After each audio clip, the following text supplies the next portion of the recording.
All right, here we go again. Red Sox win 6-5 over the New York Yankees, completing a three-game sweep. However, they still remain three back in the wild card. I won't talk about that too much. I'm going to talk more about the game and the implications from this game and series. Red Sox win the first real competitive game of this series, a one-run game. Justin Turner coming in clutch. This game really toyed with my emotions. I went from happy to sad and angry several times throughout this game. Started off well enough. Rafi is 29th of the season. That gave him a 1-0 lead. He's been swinging the bat well again. He had three hits today. A single, a double, a home run, a triple shy of the cycle. Pivetta pitched well today, gave up just 2 runs. But there was a lot of weirdness in this game. We're going to have to talk about the umpiring first. Valentine was completely awful today. Just absolutely awful behind the plate. There was that pitch in the second inning, Pavetta's first inning of work, an 0-2 pitch to Bader, right down the middle. Now, obviously, the only explanation for him calling that a ball is that Reese McGuire kind of frames it up weirdly because he catches and his glove's kind of going down. So I guess he thought that pitch was low, but Bader knew it was strike three. He immediately started walking back to the dugout. Everyone knew it was a strike. And all of a sudden, he's like, oh, okay, I guess this at-bat is continuing. Now, the good news is Pivetta got him a strikeout two pitches later, but still, that's ridiculous. That was a terrible call. Next inning, a couple innings later, Duran gets rung up on a pitch low and away. And then in the sixth, things come to a head. After that Duran pitch, I knew someone's going to get tossed before this game is over. And in the sixth inning, it comes to a head. Trevor Story, a 3-2 pitch, runners on first and second, takes the pitch below the knees, strike three call. And Cora comes out and gets ejected. I mean, that was basically just to prevent Story from getting himself ejected, but you just knew that was going to happen. You knew that was coming. If you were watching this game, you knew that someone's going to get rung. Someone's going to get run from the game. That's going to happen, and it did happen. Predictably. One of the more predictable ejections I've ever seen, because he was just awful, awful, awful all day. So, that directly impacted something later in the game, but anyway, it was 2-1 at that point. During the Duran call, for the Duran call, it was 1-1, which made it even worse. Kyle Higashioka, the 9-hitter, hit a home run to tie the game up at 1. So that happened at that point. In the sixth inning, the bottom of the sixth inning, directly after that, in Pavetta's last inning of work, Gleyber Torres hit a solo shot, and that tied the game at 2. Then in the seventh inning, what I thought at the time would have been the death blow was the 3-run home run by Justin Turner that made it 5-2. I assumed that was going to end the game. Now the sixth inning, that was whatever. That was an error by well, most people say it was because of the bad initial throw by Gleyber, but then an IKF error, he threw it to the dugout and Devers slid home safe, so no one got an RBI on that because that was an error. But that Turner 3-run home run, I thought was going to be the death blow. I thought that should have been the game right there, and it wasn't. Because probably the most baffling move made by the coaching staff, I don't actually remember exactly who took on manager duties exactly once Cora got ejected, but Schreiber coming out for the 7th. Now, at the time, I just did not like this move when it happened. This isn't a hindsight, oh, well, he had a bad outing, so it was a bad idea. I just didn't understand it. I felt like the Red Sox had done really well in preserving the bullpen. The only bullpen pieces they used yesterday were Schreiber and Yolvera. So you had so many other pitchers that you could have gone. I felt like you could have gone to Murphy. You could have gone to Bernardino. I didn't understand why you're going to Schreiber for the second day in a row. I understand you're trying to set up the 8th and 9th for Martin and Jansen, but like I said, you had Bernardino, and I understand the Yankees lineup is all righties, but even Chris Murphy would have been better.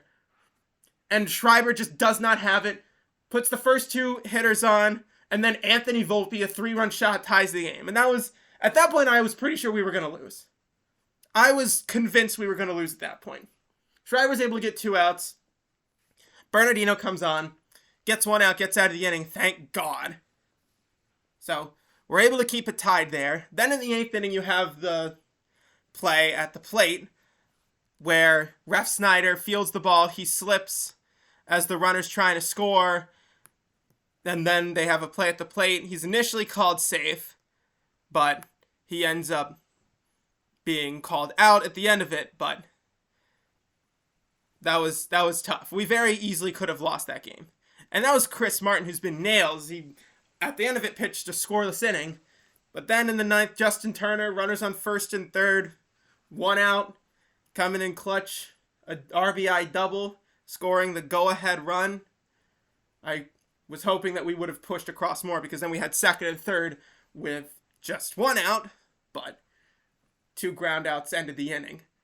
And Jansen comes on. Greg Allen hits a double that just barely missed being a game-tying home run. Seeing the replay, it's a matter of inches probably. I don't even think that's a full foot under the top of the wall. That would have been a home run. Then LeMahieu gets hit with a pitch, and first and second, no one out, with Judge coming up and the winning run on first base. So things are not looking good for Kenley Jansen. Gets Judge to strike out, then gets Torres, and then Ben Rortvedt off the bench, able to get him to fly out to the warning track, and the Red Sox survive. Duran got hurt. However, that's something to be concerned about. Duran running out of grounder. It seemed that he did something to his toe. He was replaced by Ref Snyder, who was involved in that play at the plate in the 8th inning. So we're just hoping that that's not serious. So that's the big negative, I guess, for the Red Sox. Other than, I think, the mismanagement of the bullpen. That was the one thing I think that the Red Sox really squandered. Is I do not understand putting in Schreiber for the 7th. I mean, because the thing is, ultimately you had to go to Bernardino anyway. And I felt like, we actually have a good bullpen this year. It's the first time in a while that I've actually felt confident in our bullpen. Probably the first time since 2018, when we had Kimbrel as our closer. Because Jansen's our first solid closer probably since Kimbrel. Whitlock, I don't think ever got to that level. But I feel like if you're going to have this good of a bullpen, you got to use them properly. I just didn't see the point of throwing out Schreiber for the second game in a row when we had better options. Again, you had Murphy, you had Bernardino.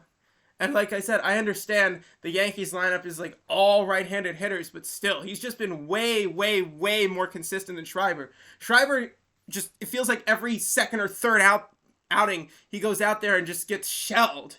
And he got absolutely shelled today.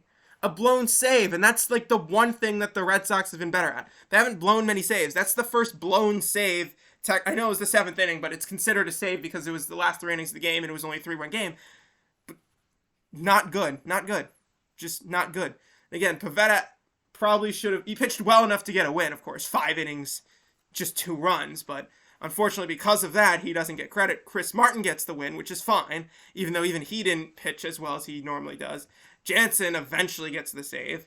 Clay Holmes tagged with the loss for the Yankees. But Red Sox hit generally all right. 6 runs, 9 hits after this offense had been slumping. 22 runs in 3 games is definitely something you can at least be happy about. So the offense looked all right. Even Jared Duran had an RBI. He had a hit when he'd been slumping. Yoshida continues to struggle. 0 for 5 and 3 strikeouts. Just not what you want to see out of him. But luckily the rest of the lineup is covering for him, I guess. They're picking up his slack. So it's not terrible. No off day.